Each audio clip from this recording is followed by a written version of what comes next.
Y esta noche nos encontramos con la doctora Clara López, presidenta del Polo Democrático, política de renombre, mujer, madre, esposa, pues toda una personalidad. Doctora, gracias por abrirnos las puertas de su hogar y permitirnos explorar un poquito más, saber su opinión en algunos temas de actualidad que estaremos conversando, pero también de su vida. Y mi primera pregunta va justamente hacia allá. ¿Está ya descansando? ¿Siente que al bajar la responsabilidad de la alcaldía está pudiendo retomar su vida política, retomar lo que le gusta hacer, escribir, mirar un poco los toros de lejos? Sin lugar a dudas, la alcaldía fue una etapa muy corta, demasiado intensa, requerimiento de voluntad físico, emocional, familiar tremendo. Haber pasado de un día para otro a regresar a una vida de normalidad, pues es un gran aliciente. Estoy, como usted dice, dedicada más a escribir. Estoy con las responsabilidades de la presidencia del Polo Democrático Alternativo, que no son pocas, pero sí, la presión ha bajado bastante y a veces cuando ve uno caer el agua y piensa en las inundaciones, uno dice, ay, ojalá no haya una nueva, porque la que nos tocó a nosotros fue verdaderamente dramática. Doctora López, uno cuando es político nunca deja de serlo. Nunca. Yo creo que uno lo lleva dentro, yo digo que dentro del alma, porque pues uno ha podido escoger otros caminos de la vida, igualmente valiosos y legítimos, pero cuando uno se dedica a la política, en esencia se dedica a la vida de los demás.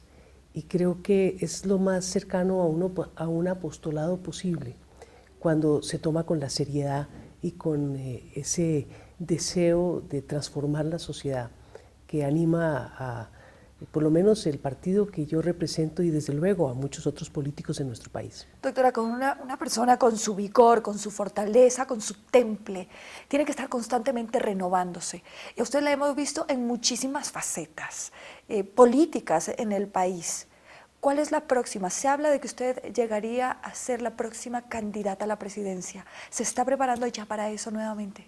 Pues desde luego en el partido hay mucha gente que me lo está planteando y fuera del polo también. Es una responsabilidad que tengo muchos deseos de asumir y por eso desde luego he iniciado mi preparación, pero todavía falta mucho. ¿Su preparación y su campaña también o solo la preparación? La preparación, porque tiene uno que moverse en el conocimiento profundo de una temática que desde luego es básicamente toda, es toda la sociedad, pero campaña no.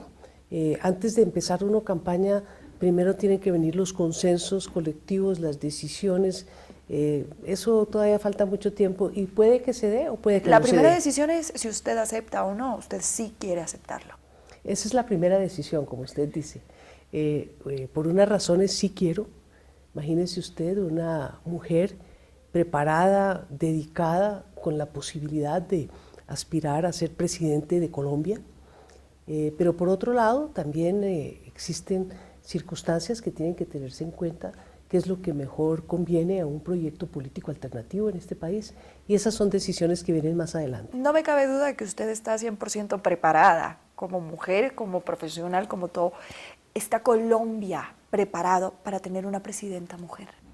De eso sí no me queda la menor duda.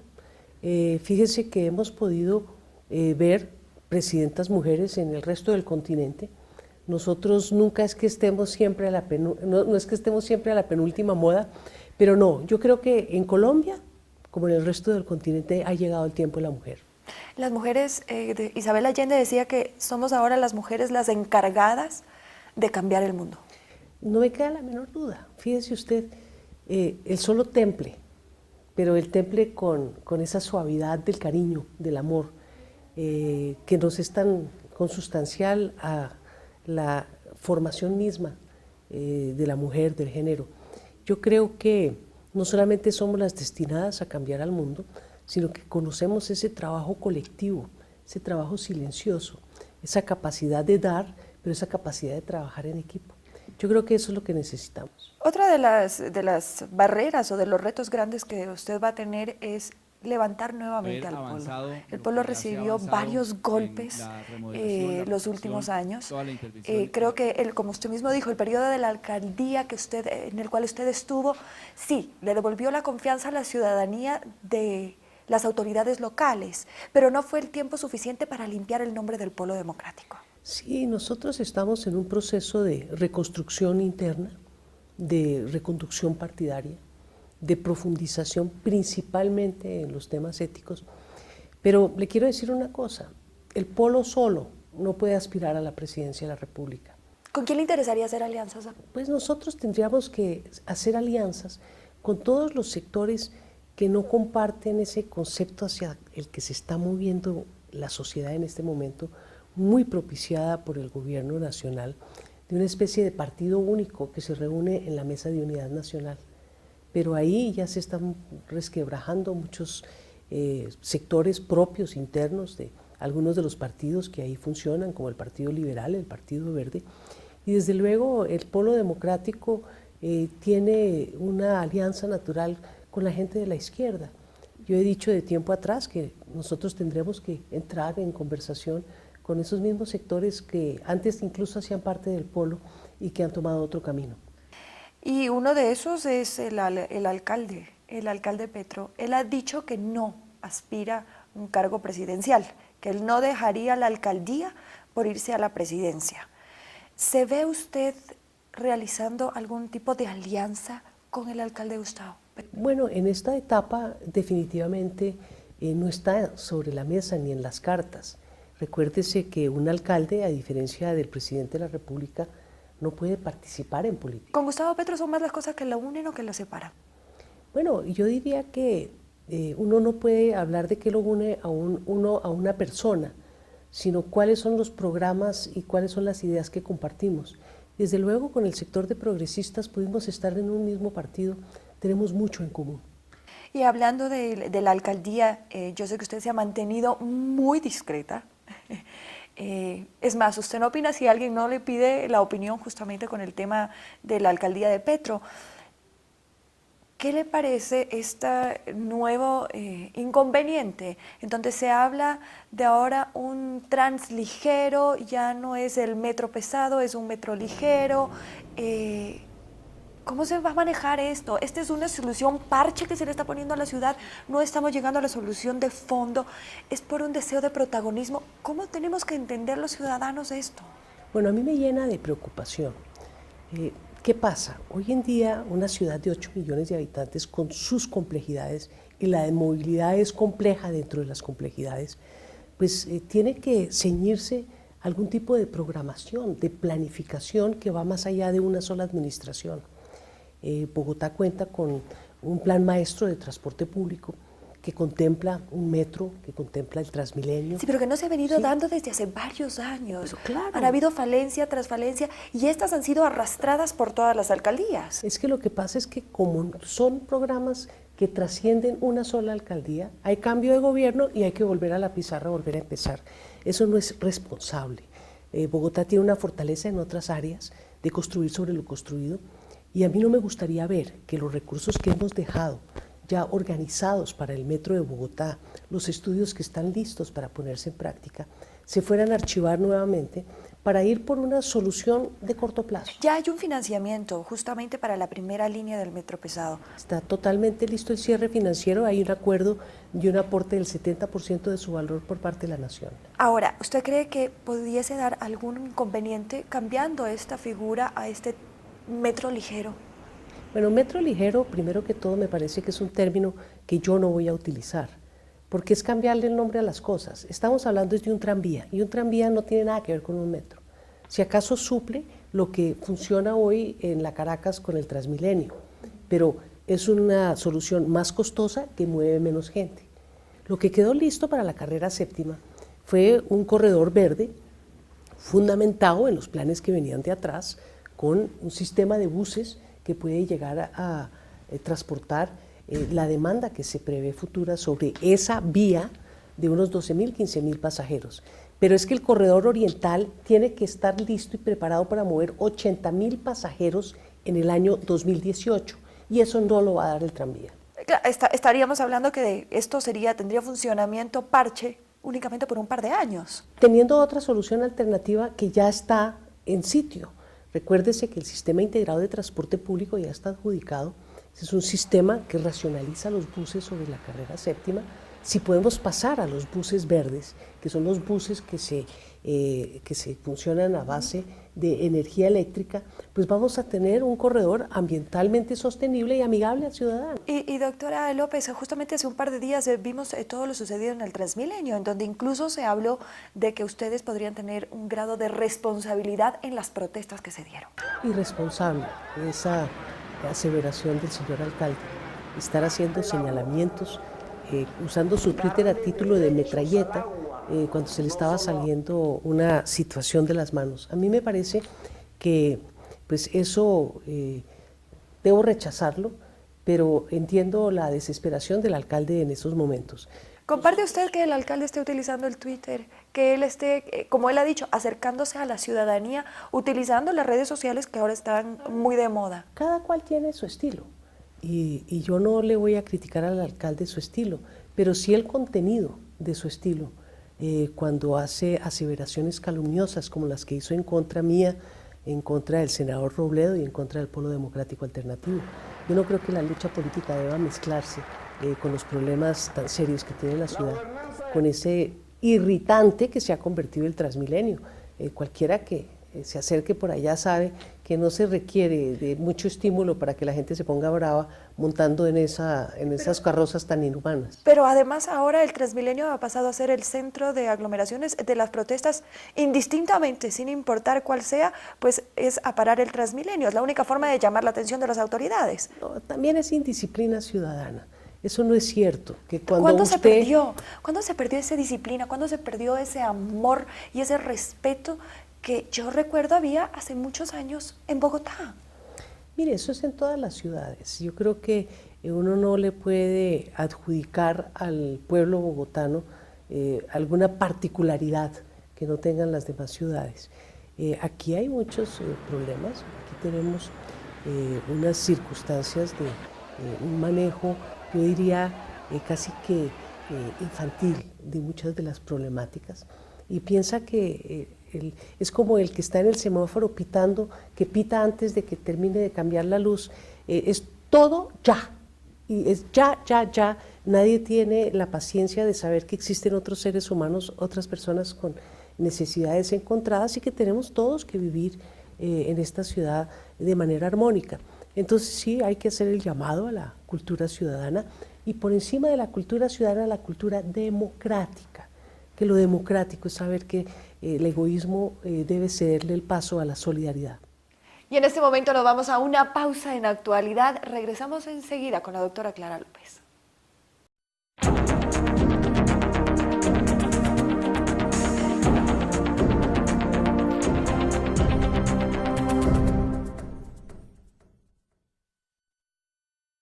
Estamos de vuelta con la doctora Clara López. El comercial nos dio tiempo para servirnos un tintito delicioso, muchas gracias. Y doctora, ya en las próximas horas, pues los ojos no solo de Colombia, sino del mundo están puestos en las liberaciones. Ha sido un proceso bastante complejo, bastante difícil. Colombia ya está lista para la paz. Usted ha hablado de que le gustaría reunirse con el expresidente y también con el presidente para poder empezar a conversar de un diálogo de paz. Sí, es fundamental. A mí me parece que estas liberaciones que se deben dar el lunes entrante, ojalá no haya contratiempos, ni siquiera del mal tiempo, clima, sí. Porque es un martirio demasiado inhumano el que hemos sido testigos los colombianos, y no quiero pensar las familias y lo que han sufrido los mismos militares y policías que han estado 14 años secuestrados. ¿En qué coincide usted con el expresidente Pastrana? Que ha dicho usted claramente que le interesaría sentarse y conversar con él. En la necesidad de que el país entre a un proceso de construcción de una mesa de diálogo para pactar la paz en nuestro país. Pero doctora López, ¿cómo llegar a pactar esa paz si vemos que todavía tienen asediada la población civil, que vemos que todavía están violando los derechos de los demás? Precisamente ¿Cómo? por eso. Si no hubiera guerra, pues no tendríamos que estar buscando el camino para llegar a la paz. El tema es que 50 años es mucho tiempo. ¿Usted comparte con el expresidente Pastrana de que las conversaciones deberían darse en el extranjero, fuera del país? Yo comparto que tiene que ser con la más absoluta discreción y obviamente dirigido por el señor presidente de la República, de una manera que el país sepa que puede tener confianza en su autoridad, en un proceso de negociación que desde luego no puede ser ni fácil, ni seguramente rápido, pero a mí no me queda la menor duda. Incluso como dirigente de la izquierda democrática de este país, nosotros pensamos que las posiciones que nosotros sostenemos, profundamente democráticas, se ven incluso limitadas en nuestra presentación frente a la comunidad y la sociedad por este conflicto armado que tiende a estigmatizar a todo el mundo. ¿El miedo no está en revivir el Caguán? Pues es que el Caguán ya no se va a repetir. El tema de los errores del pasado permiten no cometerlos nuevamente en el futuro. Creo que en eso el presidente Santos la debe tener absolutamente diáfana. Y por eso es que él guarda su llavecita en el bolsillo y no quiere que nadie se meta con ella hasta que él no tenga la más absoluta seguridad de que va a tener una reciprocidad de la contraparte. Y por eso nosotros, desde el Polo Democrático, hacemos ese llamado a la contraparte también. ¿Usted cree que ya hay algo avanzado? ¿Que el presidente Santos sí está dando los pasos para que se entable estos diálogos, que se llegue a la paz? Bueno, yo pienso que sobre eso no se debe hablar mucho, porque precisamente lo que ha pasado en oportunidades anteriores es que el exceso de protagonismo de las personas malogra esfuerzos importantes. Yo creo que la discreción es en esta etapa lo fundamental. Ojalá se estén llevando a cabo contactos, pero yo no tengo ningún conocimiento sobre la materia. Las relaciones internacionales, ahora se acerca también la cumbre, y esta ha sido una cumbre bastante sonada, bastante movida, con que viene Cuba, no viene, viene Ecuador, no viene, Evo Morales, Chávez. ¿Cómo ve usted el rol que ha desempeñado la canciller y el gobierno colombiano? Bueno, yo pienso que estamos en un contexto anacrónico. Eso de que todavía estén señalando a Cuba para que no pueda venir una cumbre de países latinoamericanos como si estuviéramos en la plena Guerra Fría, es algo que pues, yo no comparto. Es una afrenta a la soberanía de todos nuestros países. Mire, Naciones Unidas, con el solo voto negativo de Estados Unidos y de Israel, ha votado en contra del bloqueo de Cuba 1 y 100 veces. Yo creo que este incidente ha sido bien manejado por nuestro presidente, logró salvar relaciones, pero desde luego este sometimiento a políticas irracionales de los Estados Unidos algún día tiene que terminar. Ya es momento de que empecemos a hablar de la despenalización de la droga, sin lugar, que es uno de los temas que se va a abordar y que ha generado muchísima expectativa e interés. Sin lugar a dudas. Mire, yo me recuerdo un consejo de ministros en el gobierno del doctor Alfonso López Miquelsen, siendo ministro de Justicia, el doctor Samuel Hoyos Arango, un patriarca conservador. En ese año, yo creo que eso era año 75, año 76, el ministro de Justicia planteaba la necesidad de la despenalización, por una razón muy sencilla. Decía, mire, nos vamos a meter en una guerra costosa que va a corromper a las instituciones del país, que va a costar muchísima plata y a la vuelta de nona no vamos a tener. ¿Debe Colombia abanderarse de esta pelea? El presidente Santos ha dicho que apoya, pero que él no va a ser la cabeza de este tema. Deberíamos serlo, porque somos uno de los países más involucrados, más interesados en que esto termine. Pero también tiene que tomar acciones de los Estados Unidos. Es que oferta no hay sin demanda. Eso es un principio básico de economía. Y si los Estados Unidos no toman ellos también decisiones sobre la materia, es muy complejo. No estoy hablando ya de la soberanía que nos afecta a nosotros, sino que ellos han sido muy cómodos. Que se dé la guerra por fuera de sus fronteras, ellos están muy duchos en eso. La Segunda Guerra Mundial no se peleó nunca en territorio americano. La guerra del Vietnam tampoco, la de Irak tampoco, la de Afganistán tampoco, y la guerra en Colombia, que ha sido una guerra de drogas, tampoco. Que Creo que en buena hora el presidente Santos ha traído el tema a la cumbre y creo que en la medida en que se hagan estos diálogos de carácter internacional se va a ir generando un ambiente que permita cambios en una política que ha fracasado. Otro de los temas ahora que en estos días también está pasando ya sus debates es el fuero militar, el tema de la justicia. El fuero militar, usted ha sido muy crítica con este tema, envió una carta en donde pide que esto se vote abajo. Sí, definitivamente el famoso artículo, que es la manzana de discordia de la Mesa de Unidad Nacional, la primera que hemos visto. La primera que vemos, así es. Sí, esperemos que ese debate se pueda dar en el Congreso de la República, no como todos los demás que se dan detrás de bambalinas en el Ministerio del Interior o en la Casa de Nariño. Me parece que es fundamental que ese artículo no se apruebe, que sea retirado, por dos razones poderosísimas. La primera de ellas es porque su redacción va en contra de todos los tratados internacionales firmados por Colombia. Entonces, pues eso es un absurdo, desconocer nuestro bloque de constitucionalidad.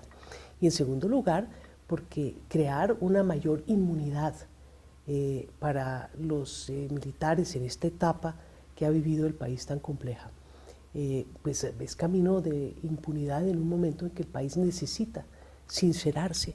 Todos tenemos que buscar la verdad para encontrar los caminos de reconciliación. Sería un gravísimo error para Colombia. Y quiero acercarme un poco a ese olfato político que le caracteriza a usted. Usted dijo, es la manzana de la discordia, la primera que vemos en la mesa de diálogo, en la mesa de la Unidad Nacional. ¿Cree usted que esto es más un tema de apoyo al expresidente Uribe y al presidente Santos, que esto va a pasar de ser un tema de discusión a una ruptura, que esto marcará el destino de apoyo a la reelección del presidente Santos o a un nuevo candidato presentado por la U? Bueno, esa es una pregunta de profundo calado. No me queda la menor duda de que ahí se están viendo los verdaderos colores de la Mesa de Unidad Nacional, que tiene una unidad muy grande alrededor de temas fundamentales como el modelo económico, pero que en lo que tiene que ver con la guerra y la paz de este país no se han puesto de acuerdo. Definitivamente las posiciones del expresidente Álvaro Uribe son unas posiciones guerreristas que no le convienen a Colombia. Pero sigue marcando mucho liderazgo dentro de los senadores. Desde luego que sí, e incluso dentro de la población, porque la política del miedo siempre tiene sus dividendos. Pero yo pienso que es demasiado temprano para esa confrontación que usted está mencionando, que yo creo que posiblemente no se dé, porque es más lo que tienen en común que lo que los separa. Ahora, doctora López, quiero ya irme un poco a usted como Clara López. ¿Cuál ha sido de los roles múltiples que le ha tocado desempeñar el que más ha disfrutado? Bueno, yo tengo que confesar que lo que yo más he disfrutado de mis roles ha sido el de docente, de profesora universitaria. Eso de estar en el sparring con los estudiantes sobre delicados temas de derecho constitucional en el área económica, que es el área de mi pasión. Es tal vez de los momentos más placenteros y más satisfactorios. Y le veo hablar y le veo que se le ilumina la cara, Sí, que la sonrisa no le cabe y que los ojos se le prenden. Es que sentarse uno primero que todo quiero recordar una cosa. Mi padre decía algo que yo nunca he olvidado en la vida, que el que no ha leído no tiene derecho a hablar. Y eso en la academia sí que es cierto. Entonces, primero profundizar en el análisis, en la investigación. Encontrar uno contrapartes en muchachos jóvenes que han investigado y profundizado incluso más que uno mismo.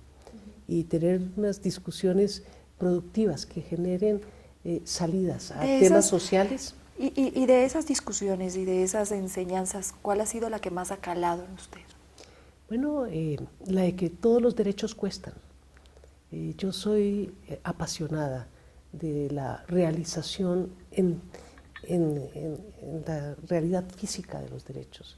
Lo abstracto es muy lindo y todos decimos que somos libres, pero la libertad solamente la puede disfrutar el ser humano cuando tiene satisfechas una cantidad de ¿Usted es libre? necesidades básicas. Yo sí me siento que soy una mujer muy libre, aunque en muchas etapas de mi vida he estado prácticamente encadenada. Es un país donde la amenaza, la violencia política le hace que sea demasiado costoso a muchas personas ¿Cómo vive una expresar su mujer? pensamiento. ¿Cómo vive una mujer, una esposa, una madre? Eso. Pues yo quiero decirle que con una caradura espantosa y con un cuero de cocodrilo que a mí ya me lleva a una espesura muy grande, pero dentro soy igual de frágil e igual de sensible que el resto de la gente. ¿Qué logra sacar ese cuero de cocodrilo? ¿Ah? Mi guayquita, mi animalito que está por acá, convaleciente, un niño, una sonrisa de un niño, le despierta a uno todo. Y en la parte estética, un amanecer, un atardecer. ¿Es romántica? Yo soy muy romántica, yo soy una persona que puede llorar con los acordes ¿Llora de con Chopin. una película? Claro. ¿Cuál ha sido la película que le ha hecho llorar? A ver, muchas.